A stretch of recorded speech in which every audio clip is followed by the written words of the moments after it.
قرآن مجید کا پڑھنا، قرآن مجید کا سننا، یہ انسان کی روح کو غذا پہنچاتا ہے، اور دلیل قرآن عظیم الشان میں سے وَإِذَا قُرِئَ الْقُرْآنُ فَاسْتَمِعُوا لَهُ وَأَنصِتُوا لَعَلَّكُمْ تُرْحَمُونَ۔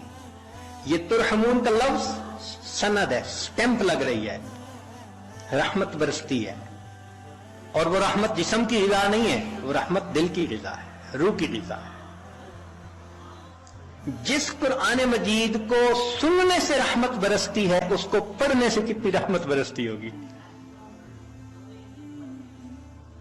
یہاں تو کہا نا کہ جب پڑھا جائے تو تم سنو تاکہ رحمت برسے، تو سننے والے پر رحمتیں برس رہی ہیں تو پڑھنے والے پر کیا رحمتیں برستی ہوں۔ تو اس کا مطلب یہ کہ ہم روزانہ فجر کی نماز پڑھا کریں، تو پھر سورہ یاسین پڑھا کریں، قرآن مجید پڑھا کریں، فوراً اپنی روح کو ناشتہ کروانے کی کوشش کیا کریں۔ اس لیے ابن تیمیہ رحمۃ اللہ علیہ فجر کے بعد اشراق تک مسجد میں بیٹھے رہتے تھے۔ لوگ کہتے تھے کیا وجہ ہے، آپ نے ناشتہ نہیں کرنا؟ تو وہ فرماتے تھے کہ تم اپنے جسموں کو ناشتہ کروا رہے ہو، میں بیٹھا اپنی روح کو ناشتہ کروا رہا ہوں۔ تو اس کا مطلب یہ کہ فجر کے بعد تلاوت کا کرنا، تسبیحات کا کرنا، ذکر کا کرنا، یہ انسان کے لیے باطنی غذا کا ذریعہ بنتا ہے۔ ہم میں سے کتنے ہوں گے جو اس کی باقاعدگی کرتے ہیں؟ الا ماشاء اللہ،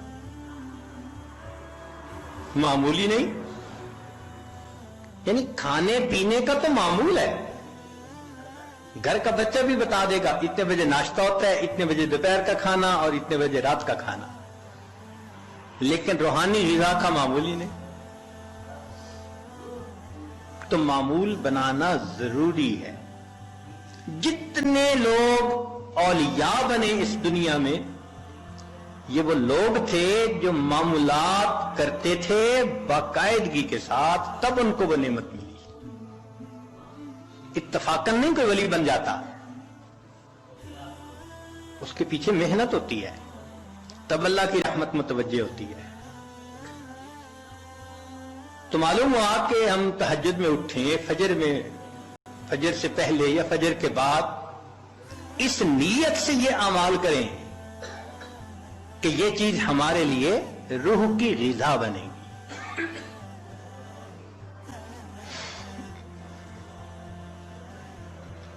ہمارے اکابر جب دن کے کام کاج سے فارغ ہوتے تھے تو مصلی پہ آ جاتے تھے، رات گزار دیتے تھے مصلی کے اوپر۔ ان کو رات کے اندھیرے کا اس طرح انتظار ہوتا تھا جس طرح دلہا کو دلہن سے ملنے کے لیے رات کا انتظار ہوا کرتا تھا، ایسے وہ رات کے منتظر رہا کرتے تھے۔ عشاء کے وضو سے فجر کی نماز پڑھنا، رات کا بیشتر حصہ نوافل میں کھڑے رہنا، حتیٰ کہ ہمسائے کے لڑکے بچے ان کو چھت کے اوپر ایک مینارہ سمجھا کرتے تھے۔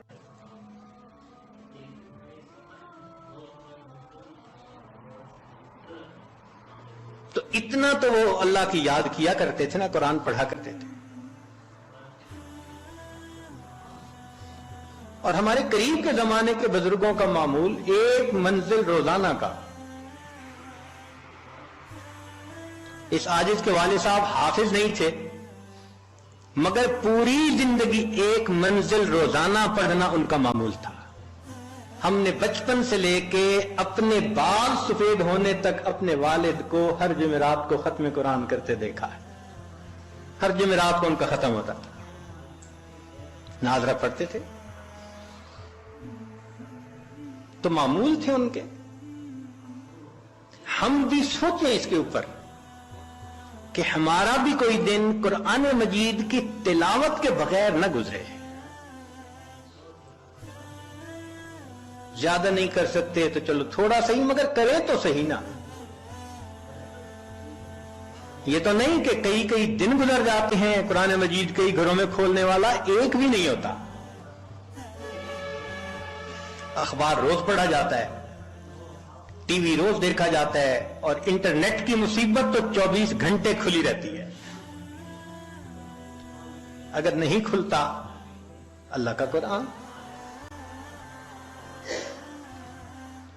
تو اپنی روح کو غذا پہنچانے کے لیے ہمیں قرآن مجید کی تلاوت کا معمول روزانہ لازماً پورا کرنا چاہیے. بس یہ نیت کریں کہ ناشتہ چھوٹتا ہے تو چھوٹ جائے, قرآن مجید کا معمول نہ چھوٹے ہمارا, اس پابندی کے ساتھ. اچھا صبح نہیں پڑھ سکے تو شام پڑھ لیں. نبی علیہ الصلوۃ والسلام کی تو ماشاءاللہ سنت ہی یہی ہے.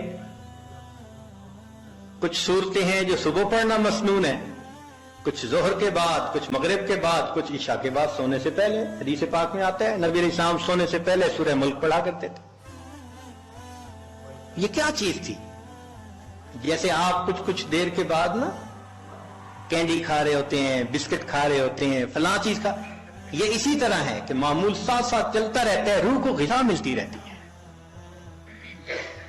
تو جتنی مسنون صورتیں ہیں یاد کریں اور ان کو دن کے مختلف اوقات میں پڑھنے کی عادت بنا لیں, از خود غذا ملتی جائے گی.